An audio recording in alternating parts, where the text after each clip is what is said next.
Voiding in bottom terminated components is a big challenge in the industry today because when you have a significant amount of solder, you also have a significant amount of flux.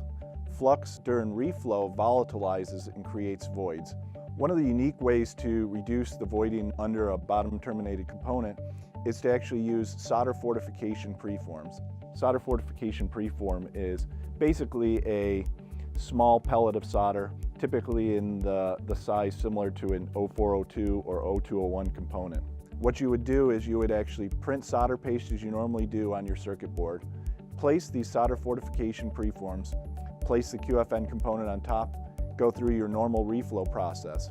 The addition of those Solder Fortification Preforms actually creates a slight angle to the QFN component when it's placed down. That angle allows those volatiles to more easily escape the molten solder during the reflow process. That ability for those volatiles to escape means the resultant solder joint is going to have much less voiding. For more information on Solder Fortification Preforms, visit our website, indium.com.